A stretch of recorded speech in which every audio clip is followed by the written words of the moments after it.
Praise God. Amen. Mapagpalang gabi sa ating lahat, mga kapatid. Praise God. Wala pa bang inaantok? Wala.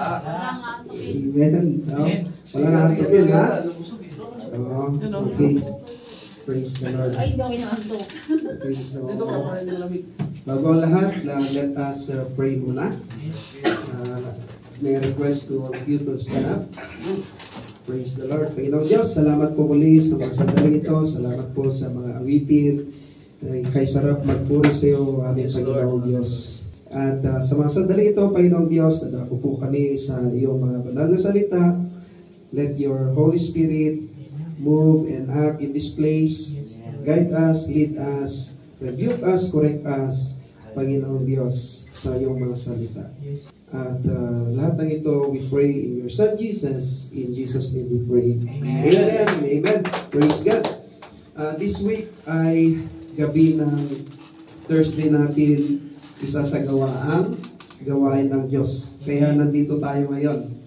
Since last week, ay busy tayong lahat dahil sa ating Christmas celebration doon sa Esteraha. And tomorrow, Esteraha ulit tayo dahil sa wedding ceremony or renewal of vows of our sister Hannah and her husband. And we need to cooperate, help, and support them as their spiritual family in Christ. Amen po ba? Amen. Praise God. The previous Fridays, since I came back from vacation, ang aking ibinabahagi sa inyo is on the book of, anong book yan? Psalms? Proverbs. Praise the Lord.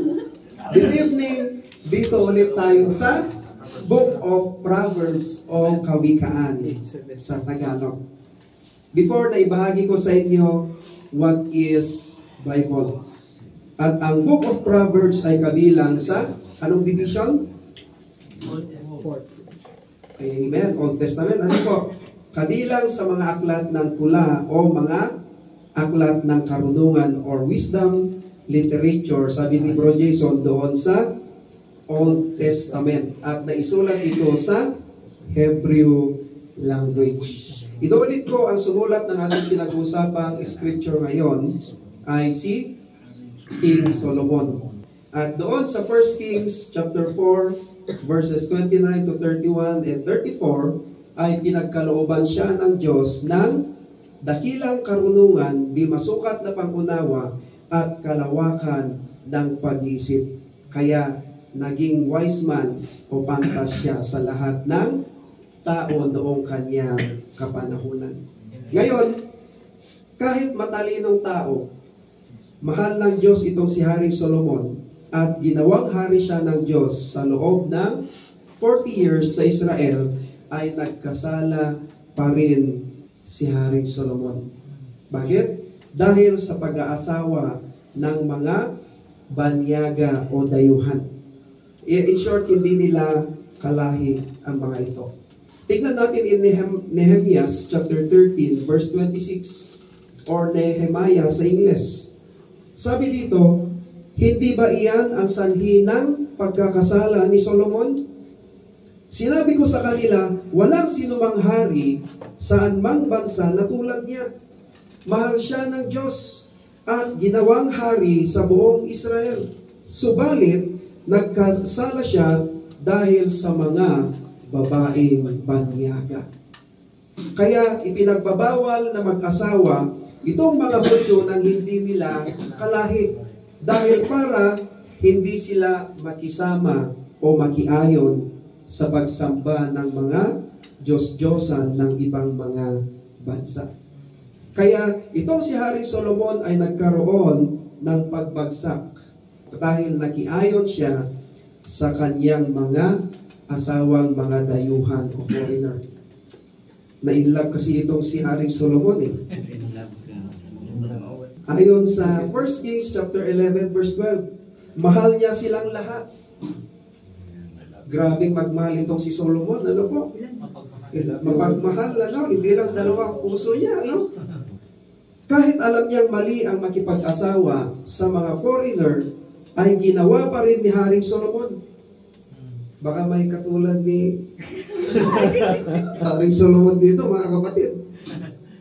Ilan yung kanyang naging asawa?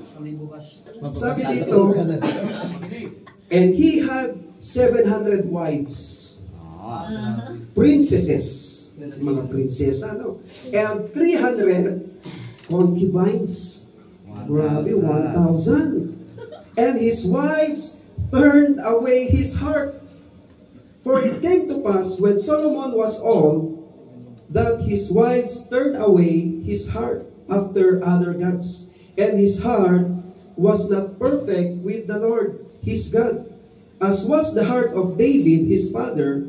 For Solomon went after Ashtoreth, the goddess of Zidonians, and after Milcom, the abomination of the Ammonites. And Solomon did evil in the sight of the Lord, and went not fully after the Lord, as did David his father. Ilan ang naging asawa ni King Solomon? 1,000. Tawa si Sister Marivic, ano? First time niya atang marinig si King Solomon, ano? Siguro yung kakilala mong babaero, walang-wala ito kay King Solomon. Ano po? 700 wives plus 300 concubines. Ano yung concubines? Querida. Ano? Wala nang tatalo sa record na yan. Meron? Meron siguro 1,001. Praise the Lord. The father of King Solomon, King David, the Bible records King David's had a 19 sons. Mayroong 19 sons si King David besides his sons by his concubines. No, hindi pa dyan kabilang ang mga anak niya sa labas. You can read that in 1 Chronicles chapter 3 verses 1 to 9. Now, King Solomon had one son and two daughters according to the Bible. Sino ang kanyang kaisa-isang anak na lalaki? Si Rehoboam. Yeah. And Rehoboam, nagmana din ito kay King Solomon. And Rehoboam had 28 sons and 60 daughters. You can read that in 2 Chronicles chapter 11 verse 21. The daughters of King Solomon was, ang hirap kasi basahin, Taphath and Basemath. Iisa lang ang ina ng mga ito kasama si Rehoboam doon sa first wife ni King Solomon na si Naamah, na hindi Hudyo. You can read that in 1 Kings chapter 14 verse 21. At siya ay taga Ammonite na maraming mga Diyos-Diyosan. Okay, ito po yung ating pag-uusapang mga talata, mga kapatid. Proverbs chapter 22 verse 1. O kaya Kawikaan chapter 22 verse 1. Basahin ko po sa English and then sa Tagalog. Sabi sa English, a good name is to be chosen rather than great riches, and favor is better than silver or gold. Ang ganda ng ano dyan, ay kanina, no? Praise God, okay lang. Sabi sa Tagalog, ang mabuting pangalan ay dapat piliin kaysa malaking kayamanan, at mabuti kaysa pilak at ginto ang magandang kalooban. Kaya ang pamagat ng aking babahagi sa inyo ngayon is legacy o kaya'y pamana. Okay? Binabanggit sa ating binasa na mas mainam na piliin ang mabuting pangalan or a good name rather than great riches o kayamanan. Napakaraming mga magagandang mga pangalan. Ano po? Ano yung mga halimbawa niyan? Katulad ng mga Bible character names. Ano po yung mga alam nating mga Bible character names? Hannah. Okay, like Esther. Samuel. Jeremiah. No, wag yung papangalanan ng Solomon yung anak niyo. Baka maging Solomon. Ano po? Yung anak kong si Matthew sa Bible ko rin yun. kinuha. Yes, like Peter, John, Paul, David, at marami pang iba. At yan ay mga Bible character names. Ano pa? Katulad ng words in the Bible na pwedeng maging magandang pangalan. Yun yung binanggit ni bro. Yung anak kong si Faith, ginawa ko rin yan sa Bible. Ano po? And yung mga words sa Bible like mercy, grace, hope, joy, may kakilala nga ako, Espiritu ang apelyido. No? Tama na si Sister Maribig. Ano? May pangalang glory, blessing, at yan ay mga words in the Bible. Ano pa ang pwedeng gawing magandang pangalan? Like name of books in the Bible. May kakilala nga ako, ang pangalan niya is Genesis. Ruth. Ayan. O kaya may pinsan ako, relative ako, Exodo, ang pangalan niya. O kaya yung iba, pangalan nila is King, or may kakilala rin ako, Ecclesiastes yung kanyang pangalan. At karamihan sa atin, gustong-gusto natin ang mga American names. Ano po, lalo na yung mga pangalan ay mga sikat o mga famous o kaya yung mga superheroes. Di ba? Dati nga, may kakilala ako, ang pangalan niya Batman. Pero, nung lumaki siya, nagsisi siya eh. Binalikan niya yung kanyang mga magulang, sabi niya, sa dinami-dami ba naman ng ipapangalan niyo sa akin, bakit Batman pa? Kasi nung mga high school na siya, binubuli na siya eh. Naitanong na ba natin mga kapatid sa ating magulang kung bakit iyan ang ipinangalan sa iyo? Kaya kung magbigay ng pangalan ang mga magulang, ay pinipili talaga nila ang pinaka magagandang pangalan. Tulad ng mga favorite Bible character nila. Okay, yung favorite artist nila or combinations ng names nila. Parang ako, yung name ko kasi is combination ng names ng parents ko. Ano po, hindi kinuha kay Rambo, yung si Rocky 1 hanggang Rocky 5 ata yun. Ano po? Kaya kung may, what's your name? Rocky. Oh, Rambo! Rocky 1 boxing! Ganun agad eh. Pero yung Ra kasi is Valera, yung RA. And then yung Ki is maiden name ng mama ko. Kiloy. So, Rocky. Pero yung spelling, magandang gabi po ate. Pero yung spelling is R-O-C-K-Y. Now, dito naman sa ating bansang kinaroroonan, di ba ang hahaba ng kanilang mga pangalan? Ano po, lalong-lalo na itong mga Indiano, ano? Ang hirap patandaan. Yung iba naman, pare-parehas yung kanilang pangalan. Kung bakit ko ito sinasabi mga kapatid? May mas malalim tayong pag-uusapan bukod sa ating literal na pangalan. And sino-sino ang mga kakilala nating mga sikat o kaya ay mga famous na tao sa ating lugar o sa buong mundo? Sino-sino? Di ba? Sa ating lugar, mga politicians. Di ba? Kaya mga artista. Sino? Sabi niyo, Vice Ganda. Di ba? Talagang paborito ni Bro Jason si Vice Ganda. Ano mo? O kaya yung mga bilyonaryong tao. Di ba? O kaya mga tao na sikat dahil sa kanilang mga talent. Di ba? Nung nag-aaral tayo, sino yung mga sikat na pinag-aaralan natin? Mga inventors and scientists at marami pang iba. Kahit sa larangan ng relihiyon, ay may mga kakilala tayong mga preachers o mga ngaral ng Biblia na mga sikat. Di ba? Napakarami. Ang tanong mga kapatid, sino kaya sila sa likod ng kanilang mga pangalan? Pangalawang tanong, sino kaya tayo sa likod ng ating mga pangalan? Maraming mga tao na ang pinapabangulang nila o ang pinapaganda lang nila o kaya inaalagaan nila ay ang kanilang literal na pangalan. Pero maraming mga itinatagong kasamaan or hidden agenda sa kanilang pagkatao. Sa madalit sabi, sila ay walang pakialam kung anuman ang pwedeng mangyari sa kanilang kaluluwa.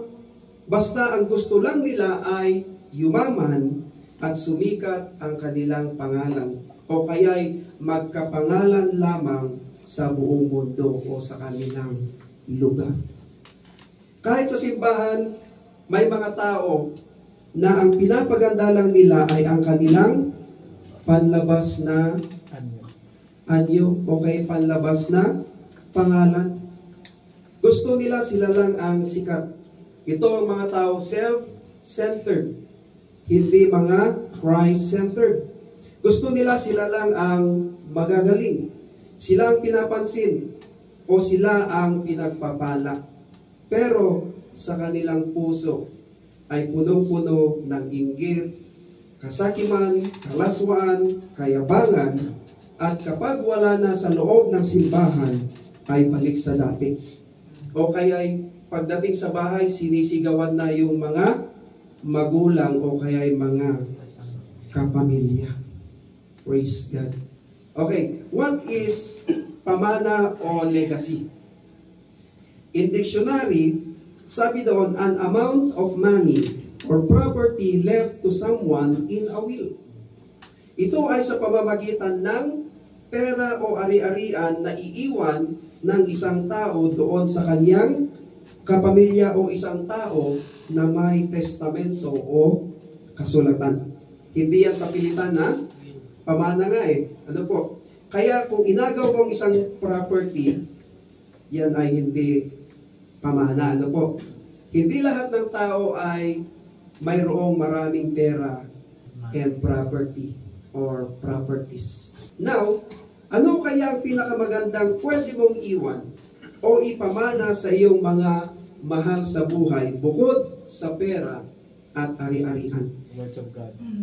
Praise God. Wala na, tapos na. Finish na. Praise God. Amen. Sa ating talata, ang mabuting pangalan ay dapat mong piliin at magandang kalooban kaysa malaking kayamanan. Kapag sinabing a good name, tandaan natin ito mga kapatid, kapag sinabing a good name o mabuting pangalan, it connects your righteous living, your example, your teachings, your dealings to people, and your service to God. In short, it's about your reputation and the character you possess inside. Maliwanag yun mga kapatid. Now, magbibigay ako ng 3 dahilan kung bakit mas mainam na piliin ang mabuting pangalan kaysa kayamanan o ano paman. Number 1, ang isang mabuting pangalan ay nagbibigay ng katatagan. Ano yung katatagan? Stability. Kapag magandang pangalan mo, mapagkakatiwalaan ka ng mga tao. Amen? Kapag narinig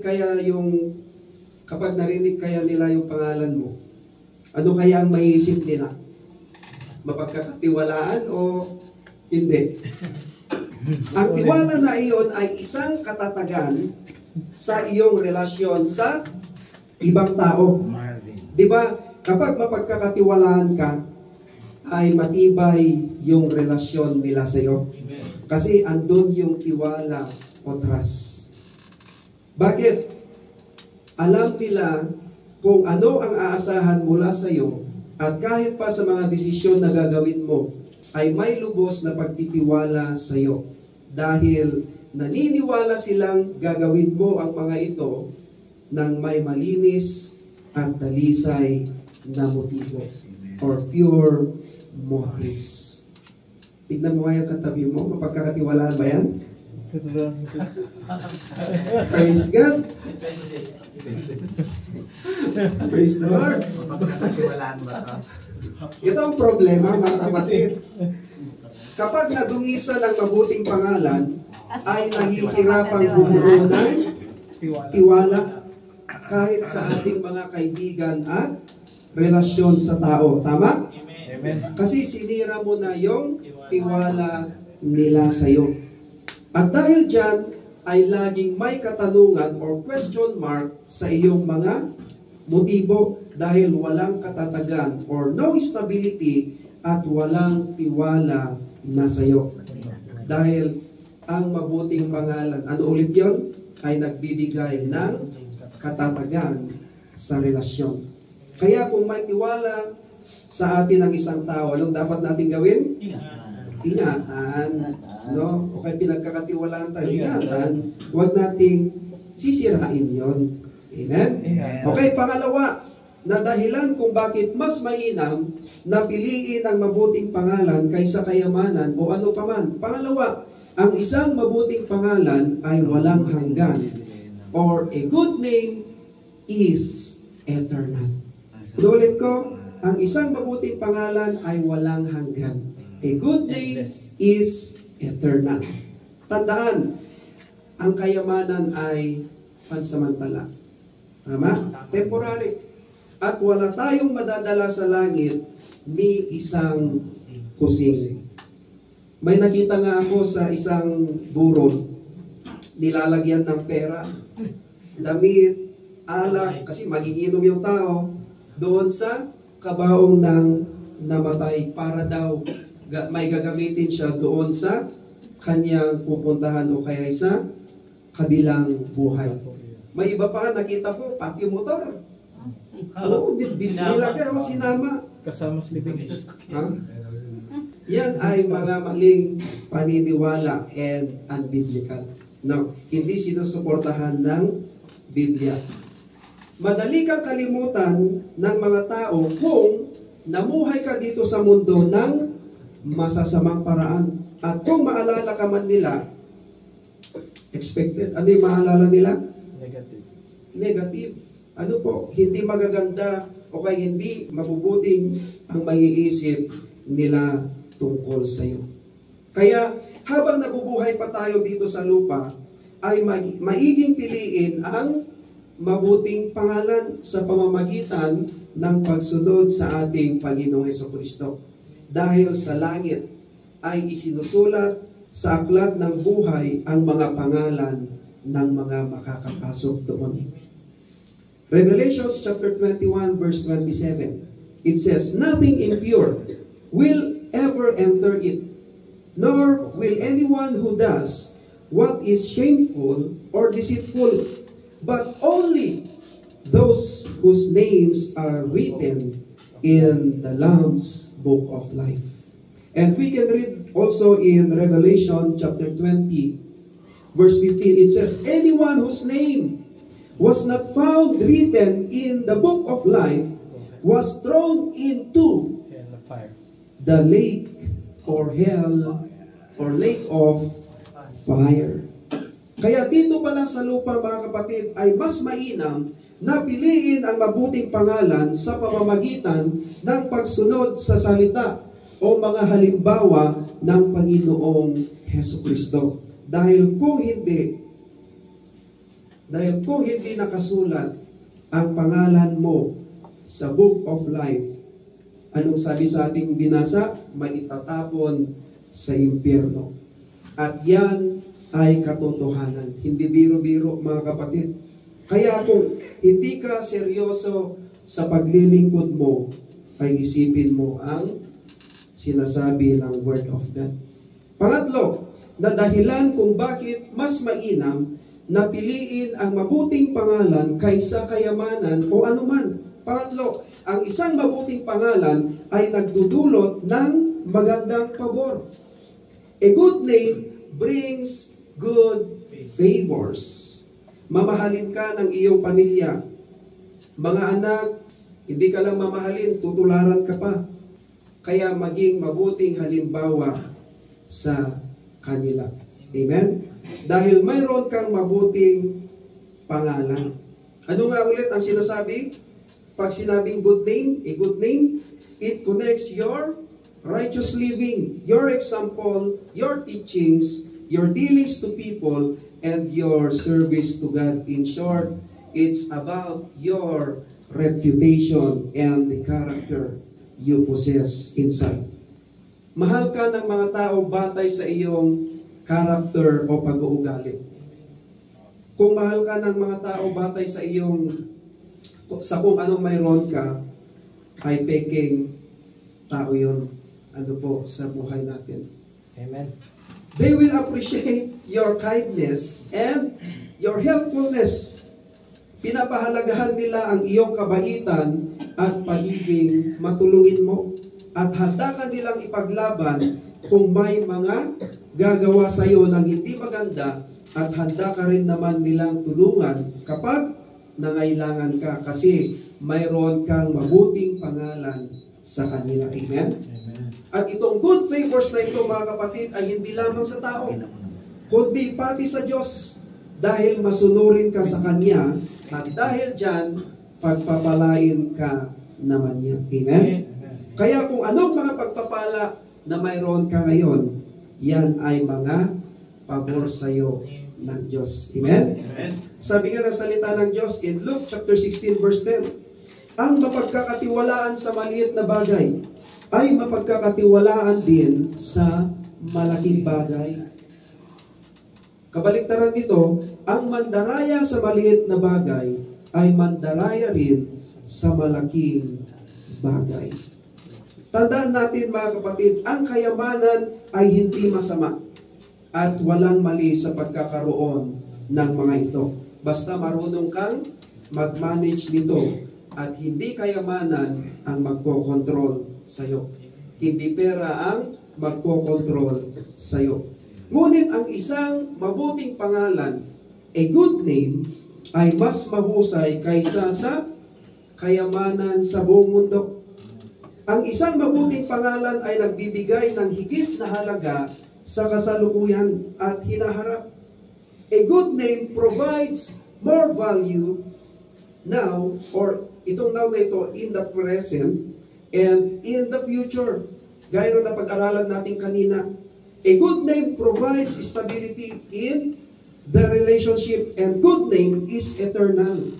At yan ay sa future o sa buhay na darating. Kahit mayaman ka, marami kang pera o pag-aari, ay hindi mo mababayaran ang kaligtasan mo, kundi sa pamamagitan lamang ng Panginoong Hesukristo. Tulad ng sinasabi sa Matthew chapter 16 verse 26, sabi dito, sapagkat ano ba ang mapapala ng isang tao? Makamtan man niya ang buong daigdig, ngunit mapapahamak naman ang kanyang sarili. Ano ba ang maibabayad ng isang tao para mabawi niya ang kanyang buhay? Sa totoo lang, mga kapatid, wala. Dahil makakamtan lamang natin ang tunay na salvation sa pamamagitan ng Panginoong Hesukristo. Amen? Amen. Ano sabi sa John chapter 14 verse 6? Sabi ng Panginoon, Jesus answered, I am the way, the truth, and the life. No one comes to the Father except through me. Amen? Ang isa pang pinakamabuting iiwan natin o legacy natin o ipapamana natin sa ating mga mahal sa buhay, tulad ng sinabi ni Bro Brian, ang salita ng Diyos. Amen.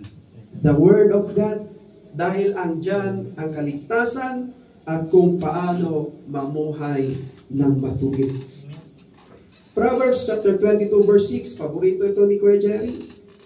Sabi doon, train up a child in the way he should go, and when he is old, he will not depart from it. At ano sinasabi sa John chapter 3 verse 16? For God so loved the world, that He gave His only begotten Son, that whosoever believed in Him should not perish, but have everlasting life.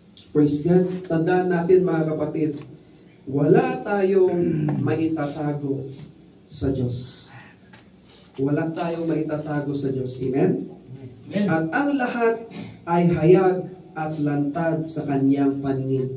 Hebrew chapter 4 verse 13. Sabi dito, walang makapagtatago sa Diyos. Ang lahat ay hayag at lantad sa Kanyang paningin at sa Kanya tayo mananagot. Alam niya ang mga lihim nating ginagawa kung meron man. Pwede tayong makapagtago o makapaglihim sa tao, pero sa Diyos ay hindi. Ngayon, ano kaya ang mga masasabi ng mga taong nakakasalamuhan natin sa ating likuran? Sa ating mga kapitbahay, ano kayang masasabi nila sa iyo? Ayan, napakabuting kapitbahay. Sa ating mga kapamilya mismo, sa ating mga kasamahan sa work, at sa ating mga kapatiran. Hindi ko tinutukoy yung mga paninira lang nila sa iyo, ha? Ibang usapan yon. Ang tinutukoy ko ay ang mga nakikita nila sa iyo at ang mga ipinapakita mo sa kanila.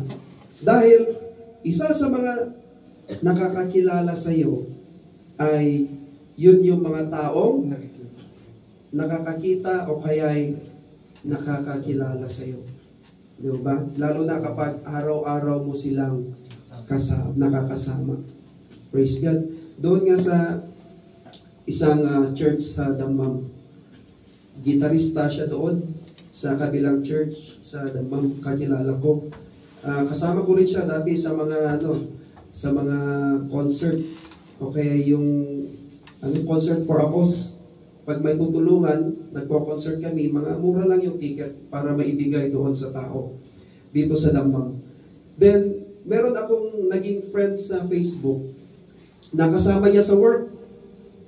Tapos sabi niya sa akin, kilala mo ba si ganito? Sabi ko, oo, kasama ko yan sa band. Christian yan.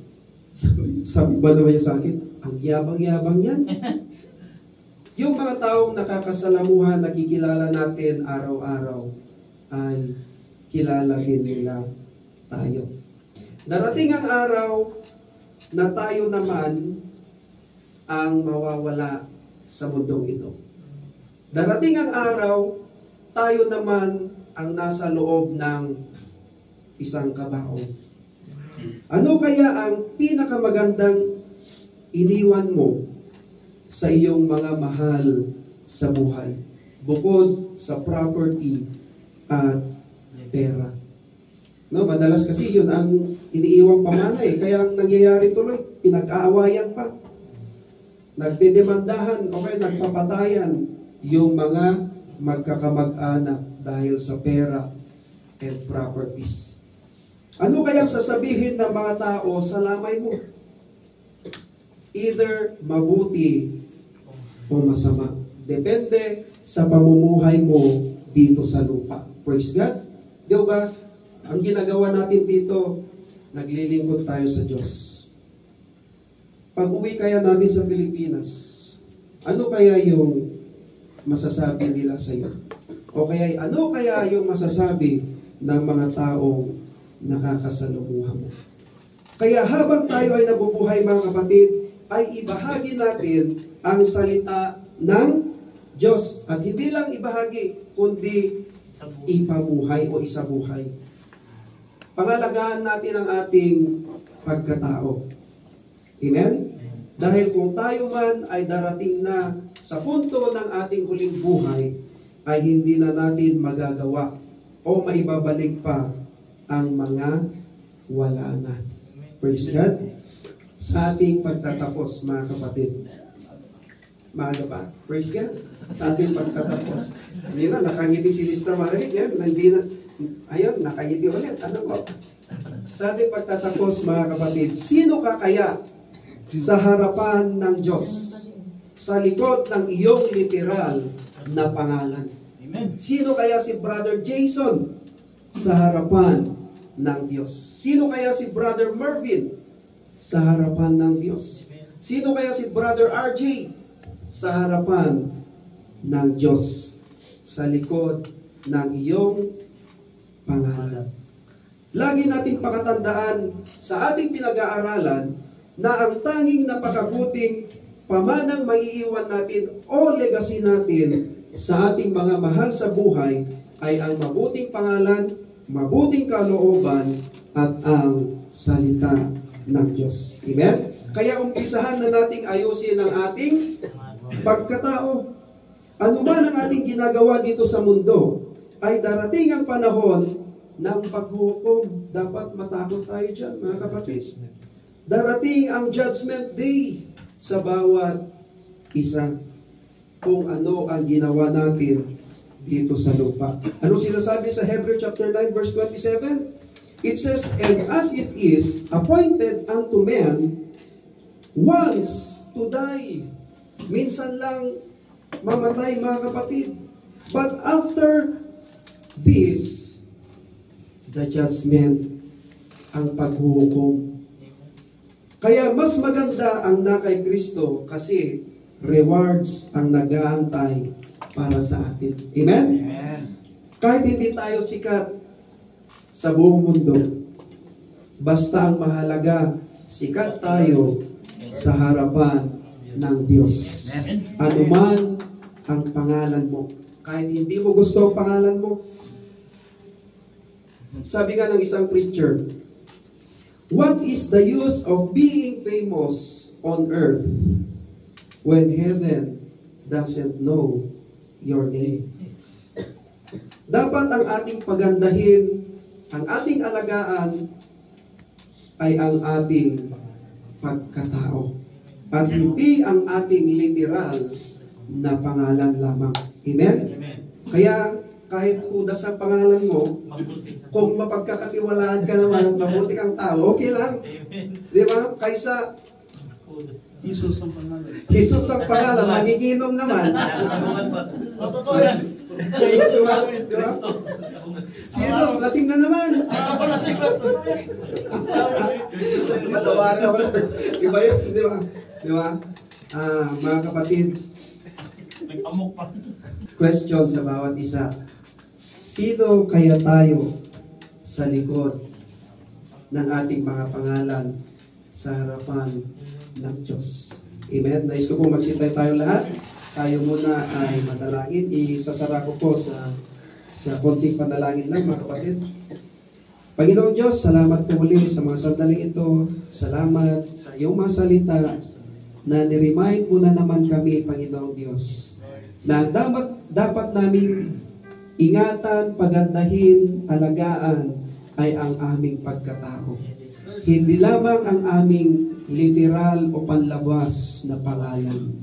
Maraming salamat, Panginoong Diyos, na naman sa mga sandaling ito, ni-remind mo na naman, ni-rebuke mo na naman ang bawat isa sa amin. Napakabuti mo, Panginoong Diyos. Tulungan mo kami, Panginoon, na yung aming buhay, yung aming pagkatao, ang aming pagtuunan ng pansin, Panginoong Diyos. Yun dapat ang aming pagandahin, Panginoon. Yun dapat ang aming pabanguhin, Panginoon Diyos. Hindi lamang ang aming mga literal na pangalan.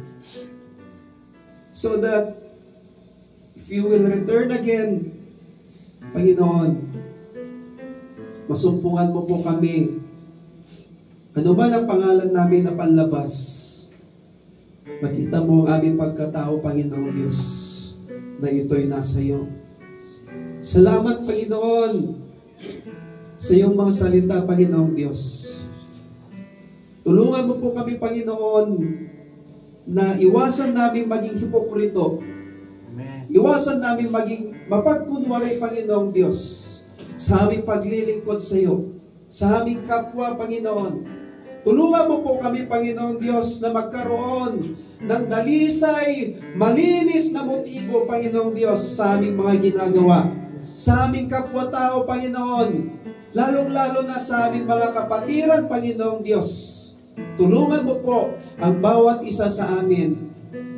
Don't allow, Panginoong Diyos, na mahulog kami sa mga hindi magagandang gawain, Panginoong Diyos. We need you, Jesus. We really, truly need you in our lives. Maghari ka sa aming sa puso't isipan upang ang tunay na pag-ibig gaya sa iyo ang maghahari sa aming mga buhay. Panginoong Diyos, sa mga sandaling ito, kung nakasira man kami ng tiwala, Panginoon, kung nakasakit man kami ng aming kapwa, Panginoong Diyos, kung kami ay patungo sa daan na hindi kanais-nais, Panginoong Diyos, tulungan mo po kami, Panginoon, upang makarecover sa mga ito, Panginoon, maibalik ang tiwala sa amin, Panginoong Diyos. Tulungan mo po kami, Panginoon, sa aming mga buhay, upang maituwid namin ang mga ito.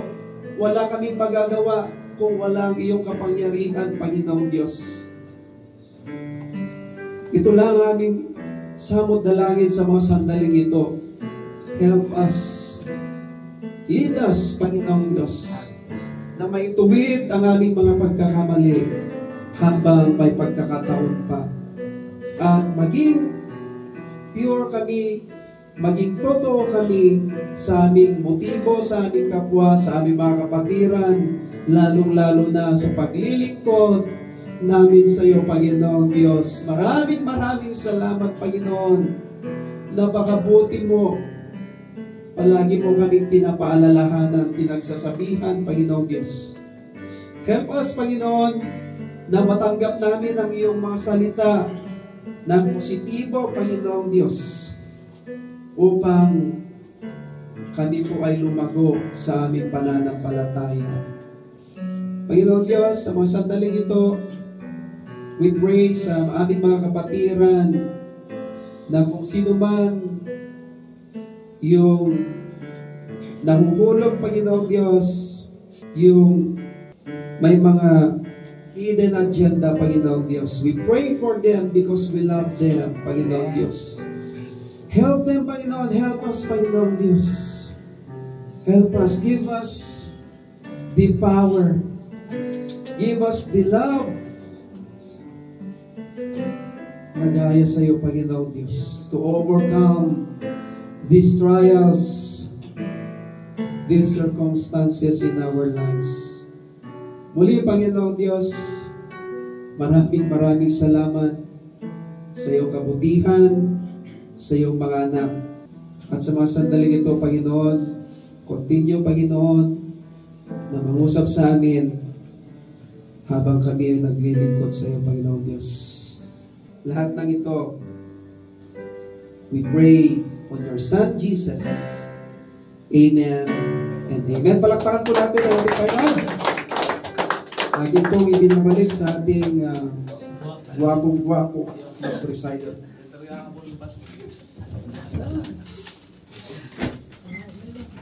Purihin ang Diyos! Hallelujah! Ayan! Hallelujah! Sarap nila mag-uwi sa rin pa yun, may natatay kami yung presider kasi lagi na sila sila. So, tayo po ba ay na-refresh, mga kapatid? Amen! Narinig ng mga salita ng Diyos. Amen! Kiniklaim ba natin ating pangalan ay nasa listahan sa aklat? Amen! Amen! Amen! Salamat, Panginoon, sa paglagay ng aming mga pangalan sa aklat ng buhay.